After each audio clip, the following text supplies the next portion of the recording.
Yeah.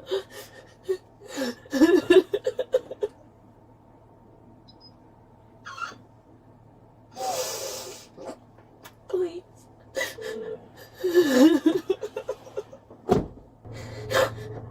What'd you say? Can you explain all that's happening? So, you're going to jail for domestic violence. Okay. So what's happening is your daughter is going to be put into children's custody. Okay. Yeah. Children's services custody, and they're going to be in contact with your sister if that's the next closest of your family. Can you call Anna and tell her that? Anna knows what's going on. Okay.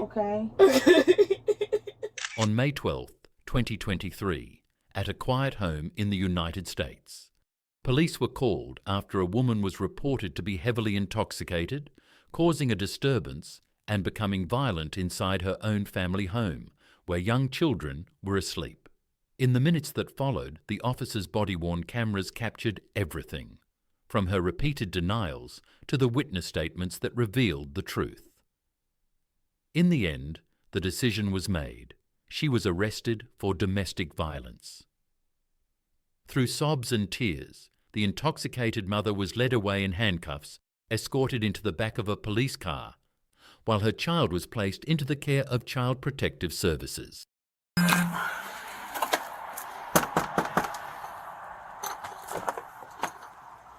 Hello.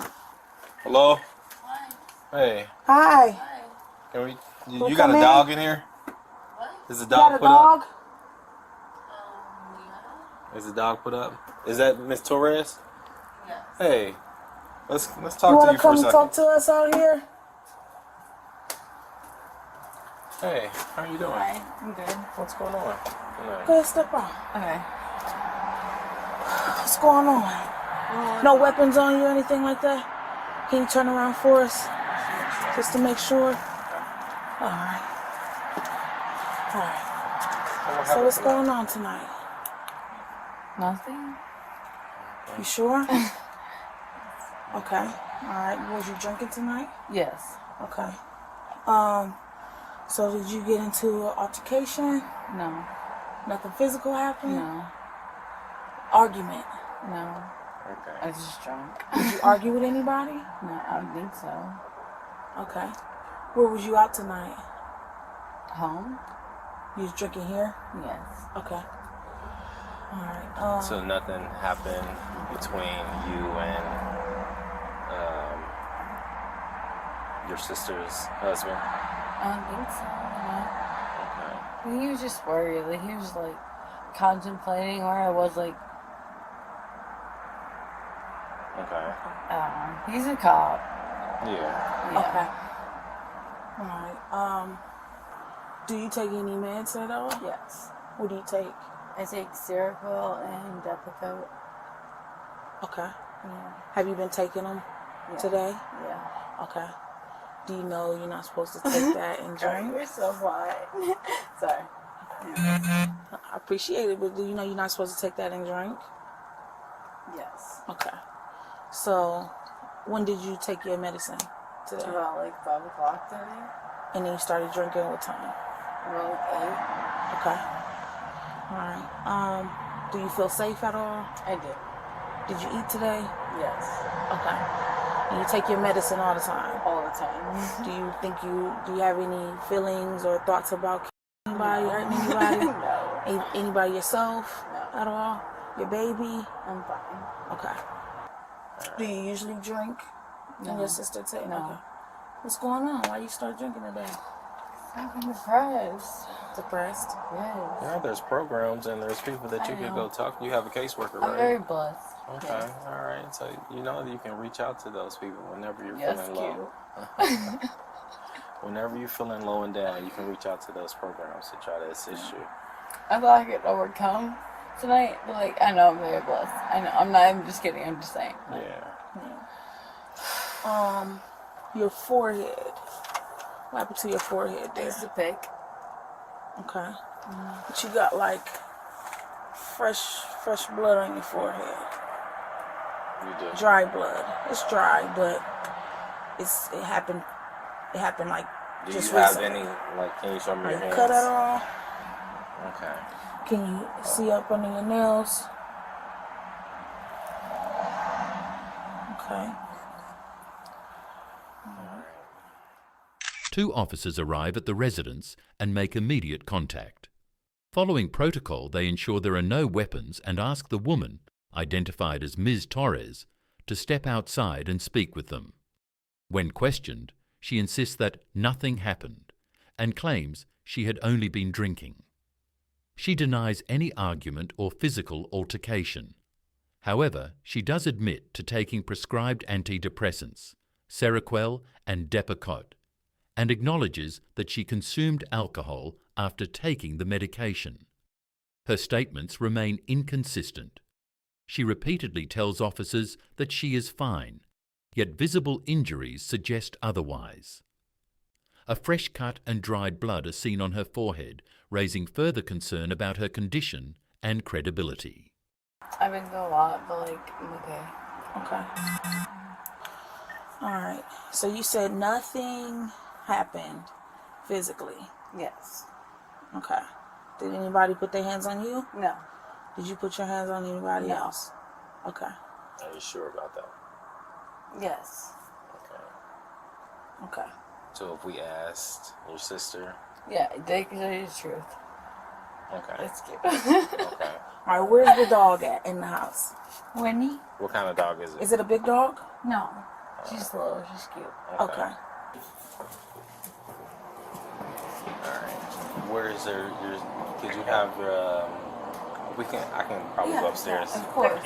If you can just stay down here. Okay. Yep. And talk to my partner.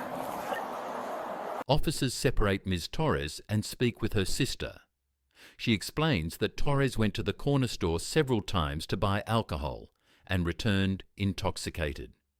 That night, she became loud, threw objects, and assaulted her brother-in-law.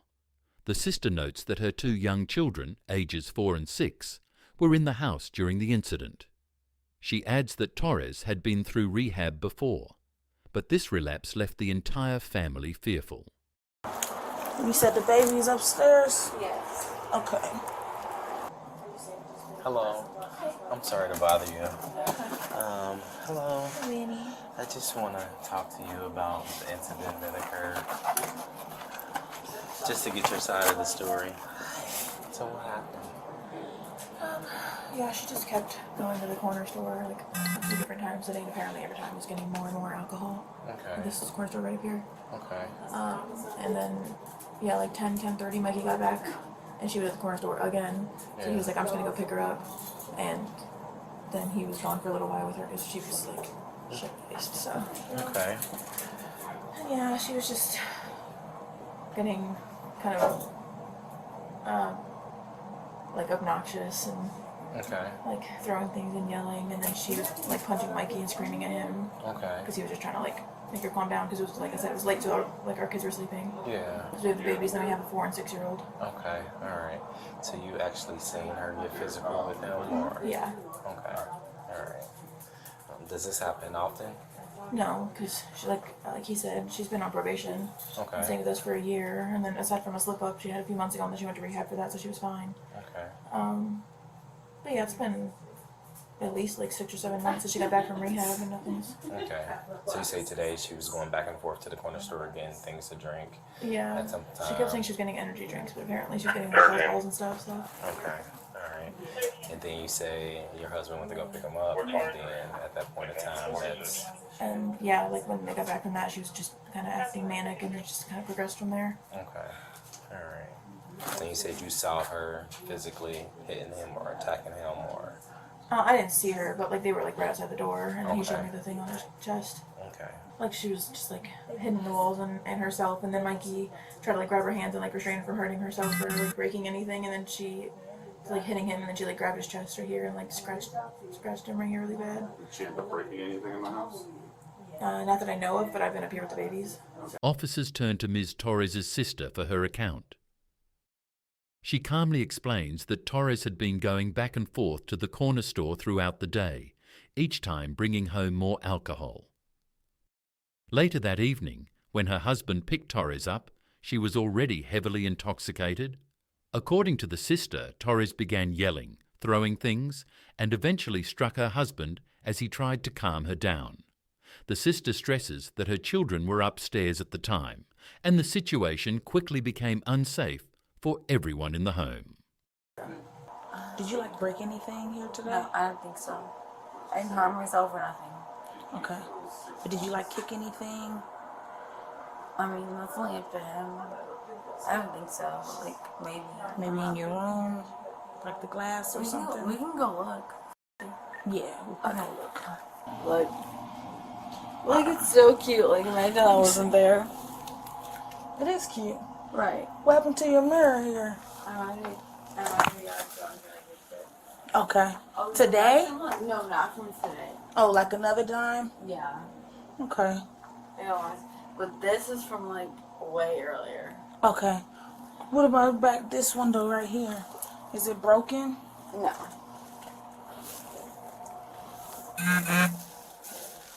Look, it's all fine. Okay. Really just trying to figure out everybody's stories because we're getting different stories, you know. Like there's 3 different stories. I mean, they all kind of correlate in some type of way, but your story is completely different from theirs, you know. And they want the best for you, you know.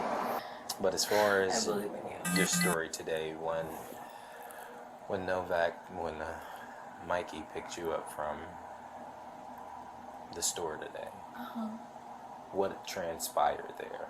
What? Can you tell me what happened after he picked you up from the store? I stopped believing. You stopped believing? I don't know. No, I'm saying like. You're right. I carry you. Yeah. As far as like, okay, so you were going back and forth to the store today? Yes. Okay, and you were getting what, something to drink? It also like drinks, like in general. Like I was thirsty. Okay, all right. Right. So at some point in time, Mikey came to pick you up, right? Right, my brother.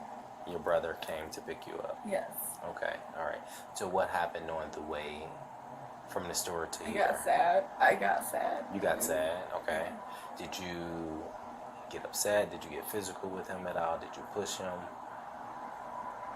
The devil? Huh? I don't know. You don't know? Okay. Not really. And you pretty much just been You're drinking like a today? Robert. Huh? You're like, I don't know, you're like you Robert, like believe, like you didn't, I don't know. The devil got sad. So what are you waiting on? So now,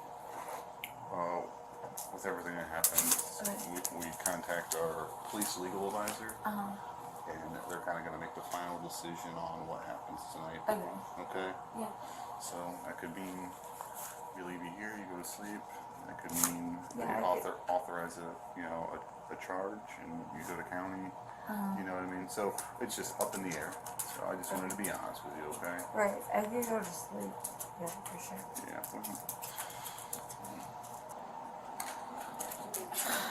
Literally nothing has happened. Hmm? So literally nothing has happened. Okay. I was just like, I drank a little, which was like, Okay. In District 5, 569 South Arlington Street. Timeout 206. After speaking with her sister, the officers return to Ms. Torres to confront her again. They ask about the trips to the corner store, the heavy drinking, and the claims of aggression. Torres insists that nothing happened, denying she became violent, but her answers are vague and inconsistent. She admits she felt sad and had been drinking after taking medication, yet continues to downplay the incident. The contrast between her denial and her sister's detailed account deepens the officer's concerns. All right, we'll have you turn around. okay. Interlace your hands on top of your head. What's going on? Okay, what's going on? Yep, we'll let you know. Right now, you're being arrested for assault. Okay. Alright. Okay. Just come to the front of the cruiser. Where am I going? We're going right here. And I'm like, where am I going? You're going to Summit County Jail. Yep. Okay. My partner's going to. Just stand right here, okay? Face the car. Have you ever been arrested before? Yeah. Did you got the information? I got her information. Go ahead and step inside. I'm gonna try to grab you a jacket too, okay? Fine. Deserve it.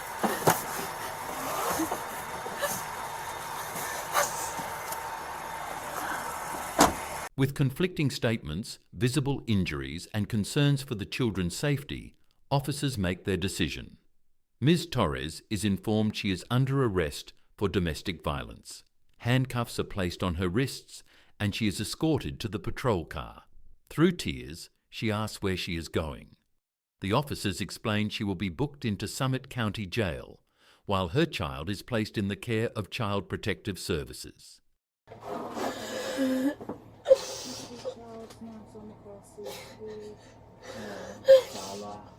Yeah.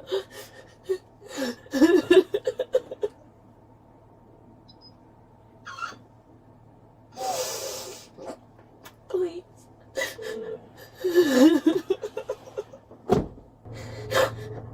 What'd you say? Can you explain all that's happening? So, you're going to jail for domestic violence. Okay. So what's happening is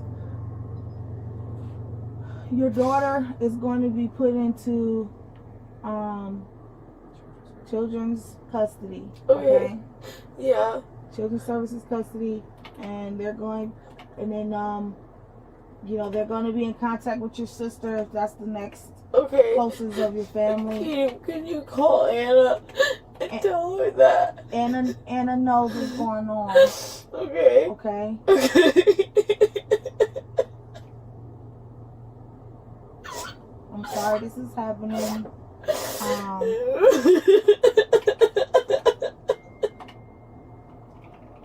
But you gotta try to make better choices, okay? Yeah. Can I talk to her? To who? Anna. You'll be able to call her once you get down there, okay? Can we just go to jail? Like, can we just hurry up? In the back of the patrol car, Ms. Torres sits in silence, her hands cuffed tightly behind her.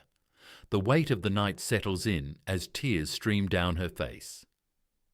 She cries quietly, realizing that her actions have led not only to her arrest, but also to the loss of her child's custody. Outside, the cruiser doors close and the vehicle pulls away, leaving the home behind under flashing red and blue lights.